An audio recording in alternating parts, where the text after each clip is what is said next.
Hey everybody, welcome in or welcome back to the channel. This is Miss Tarot, and today we have another weekly bite-sized tarot reading. It took me a little bit to get out for you to take a look at what is happening on the week ahead.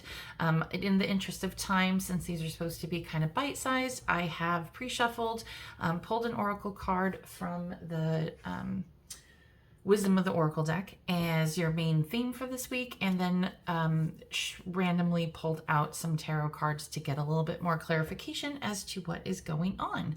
So let's take a look, okay? This message is timeless, so whenever this pops in is when you need to hear it. The first card we have is Time to Let Go with the number 45, which reduces to 9. That's pretty self-explanatory. So let's take a look and see what we got here. We have the 10 of Swords.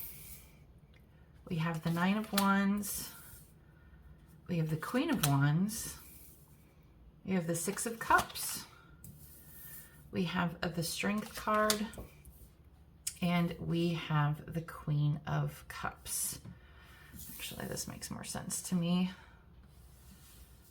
All right. Okay. So, wow. Well, what has been going on with you?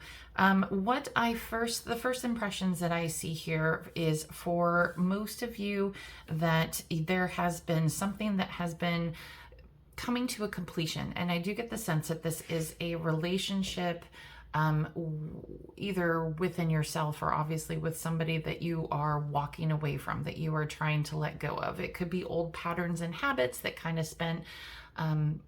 of grew up out of childhood. I see, with the 6 of Cups here, it's a lot of nostalgia. There also could be something that you are really holding on to in an unnecessary way that's really been draining your inner happiness, your inner self-worth, and your inner confidence. Something has been draining you. Only you are going to know what that is. But I do think it's something that has stemmed from your past. And the reason why you keep repeating this cycle is because this is something that you have gone through multiple times in your life. This is something that has stemmed through childhood, and maybe it's some sort of inner child healing that you need to do in order to kind of complete this cycle or make it come to a close. But there is a heavy emphasis on being able to let this go.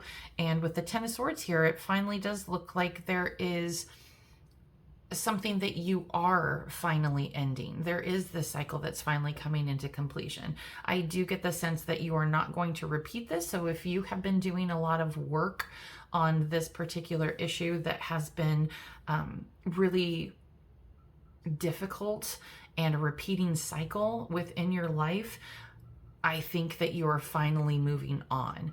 And there's a lot of bittersweet energy around this, especially with the 6 of Cups here and the Queen of Cups. This is something that while it has drained your energy, it has been something that has really heavily tied to your past, and it's difficult to cut that tie. And I don't know if this is with a person or just a way of being, or thoughts and behaviors that you've had since you were very young, but it definitely is something that you are moving away from. And I do find it really interesting that all of this really these people with their big old loud trucks. Anyways, I do think it's funny that all of this ended up on kind of like the past side of things, and we have the center of the reading, which is time to go, and then we have all this really beautiful energy in here. The 9 of Wands is kind of that battle-weary type attitude where it's like, oh my gosh, I've been through quite a bit, but there's the Strength cards here and the Queen of Wands. You're really recapturing your energy, and you're really recapturing, claiming what is yours, essentially. You know exactly what you want to come out of this, and you are bringing this whole cycle into completion. There is a lot of fire and passion in this endeavor, and I feel very serious with this reading. It's something that you are taking extremely seriously to benefit yourself in the long run. And it's requiring a lot of strength, but I do see that you you have this under control. I think this week is going to be pretty pivotal for you in terms of you finally taking the next step to really cut the cord, sever those ties, and move forward. And with the battle weary soldier here, the Nine of Wands, it's kind of like, okay, the biggest battle is done, and now I'm going to take the proper steps to rebuild in a better fashion. And that's where I'm getting the Queen of Swords and the Strength card from. So whatever you are in for this week, my lovely viewers, this definitely was a rough period, and I'm happy to say that this is coming into a final completion of a cycle, and that kind of to summarize, you are going to be taking those steps forward to better yourself from here on out, and thankfully this completion has finally run its course. Okay, well, that is all I have for you today. If you enjoyed the reading, please feel free to like, comment, and subscribe down below. That greatly helps my channel. And I will be coming back to you later this week with another reading for the June month. All right, take care. Bye.